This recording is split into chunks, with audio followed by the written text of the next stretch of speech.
और इस बीच क्रीमिया में यूक्रेन का बड़ा हमला, यूक्रेनी इंटेलिजेंस का भीषण हमला। हमले में रूस का AN-26 ट्रांसपोर्ट विमान तबाह हो गया। विस्फोट से रूस के 2 सैन्य ठिकाने बर्बाद हो गए।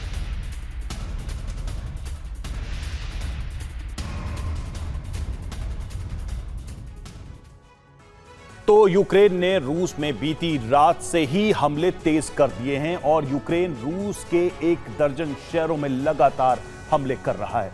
यूक्रेनी हमलों की वजह से रूस के शहरों में विनाश की भयावहता दिखाई दे रही है। हर तरफ आग लगी है। सवाल यही है कि आखिर ज़ेलेंस्की ने अपनी सेना को हमले तेज करने का नया आदेश क्यों दिया? यूक्रेन के हमले अचानक क्यों तेज हो गए? इस सवाल का जवाब है ज़ेलेंस्की की वो साजिश जिसे उन्होंने अपनी कुर्सी बचाने के लिए रची। ज़ेलेंस्की के आदेश पर यूक्रेनी सेना ने युद्ध के मैदान और रूस में अचानक हमले तेज कर दिए हैं।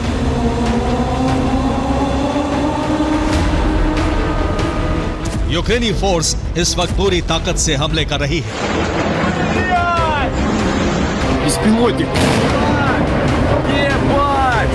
यूक्रेन अब जिस तरह से हमले कर रहा है उससे युद्ध की आग बहुत भयावह हो गई है।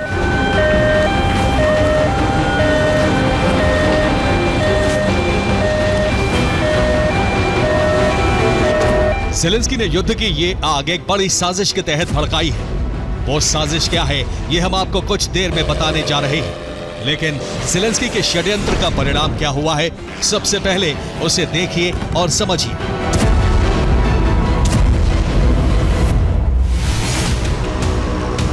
रूस के तवेर में यूक्रेन ने सीरियल ड्रोन अटैक किया जिससे बहुमंजिला अपार्टमेंट में आग लग गई। तवेर में धमाके की वजह से पार्किंग में आग लग गई, कई कारें जल गईं। तवेर में यूक्रेन ने 11 जगहों पर भीषण तबाही मचाई। स्मोलेंस्क में यूक्रेन ने रूस के थर्मल पावर प्लांट को टारगेट किया तो यारोस्लाव में रूसी ऑयल रिफाइनरी को हिट किया। ब्रियांस्क में यूक्रेन ने करीब 100 ड्रोन दागे, दर्जनों ड्रोन धमाके करने में सफल रहे। यूक्रेन के हमलों की वजह से ब्रियांस्क में जबरदस्त तबाही हुई। सोची में यूक्रेन ने कम से कम 5 धमाके किए जिससे सोची एयरपोर्ट को बंद करना पड़ा।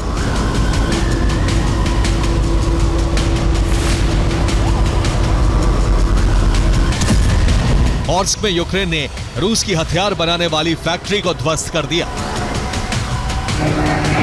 यूक्रेनी सेना आधी रात से रूस की धरती, रूसी शहरों को इसी तरह से दहला रही है।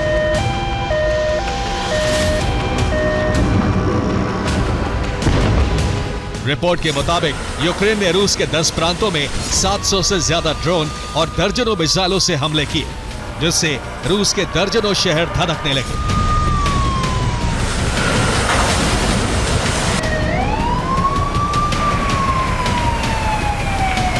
सवाल यही है कि जिस वक्त ट्रंप युद्ध विराम का प्रयास कर रहे हैं उस वक्त ज़ेलेंस्की ने अपनी सेना को हमले तेज करने का आदेश क्यों दिया?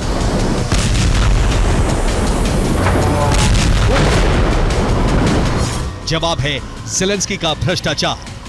ज़ेलेंस्की ऐसे भ्रष्टाचार में फंस गए हैं कि यूक्रेन के लोग उनका तख्ता पलट कर सकते हैं। यही वजह है कि लोगों का ध्यान घोटाले से भटकाने के लिए ज़ेलेंस्की युद्ध की आग भड़का रहे हैं।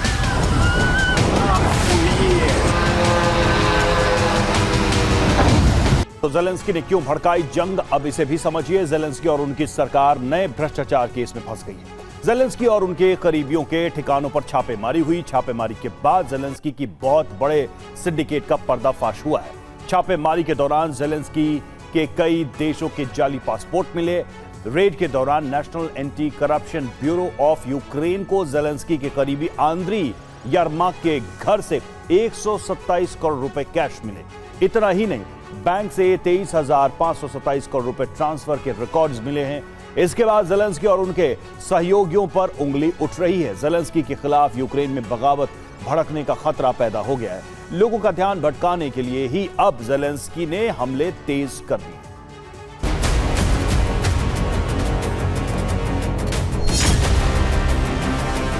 ये ज़ेलेंस्की का वो जाली पासपोर्ट है जो ज़ेलेंस्की के दफ्तर यानी राष्ट्रपति ऑफिस के चीफ रहे आंद्रे यरमाक के घर से मिला है।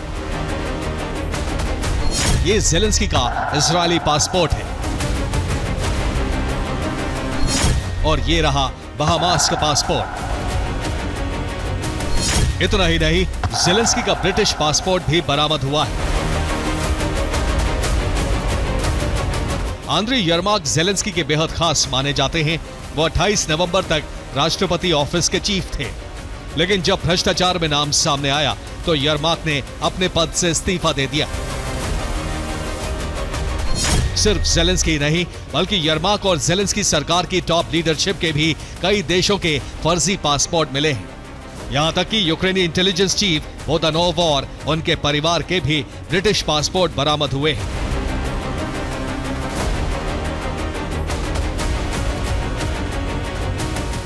फर्जीवाड़ा, घोटाला और भ्रष्टाचार के इस नए जाल में ज़ेलेंस्की और उनकी सरकार पूरी तरह से फंस गई है।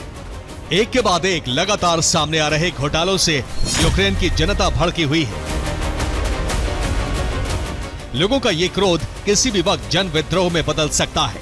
अगर ऐसा हुआ तो न सिर्फ ज़ेलेंस्की का तख्ता पलट हो सकता है, बल्कि उन्हें जेल भी जाना पड़ सकता है। इस बात से ज़ेलेंस्की इतने खौफजदा हैं कि वो अपनी सत्ता बचाने में जुट गए हैं। लोगों का ध्यान भटकाने के लिए, यूक्रेन के लोगों में देशभक्ति जगाने के लिए ज़ेलेंस्की ने युद्ध को भड़काने का षड्यंत्र रचा है। यही वजह है कि यूक्रेनी फोर्स न सिर्फ रूस में बल्कि युद्ध के मोर्चों पर भी जबरदस्त धमाके कर रही है।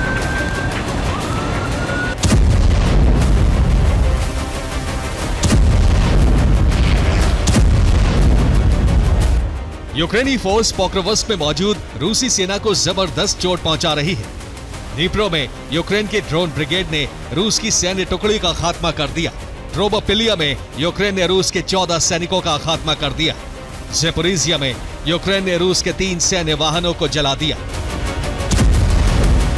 साजिश के तहत ज़ेलेंस्की ने जंग की आग तो भड़का दी है, लेकिन वो अपनी सत्ता बचा पाते हैं या नहीं, इसका फैसला बहुत जल्द होने वाला है। Bureau report, TV9 Bharatvarsh. और खार्किव में रूस की भीषण बमबारी की खबर। हमले में यूक्रेन के 2 ठिकाने ध्वस्त हो गए। यूक्रेन के 3 सैन्य वाहन भी बर्बाद हो गए।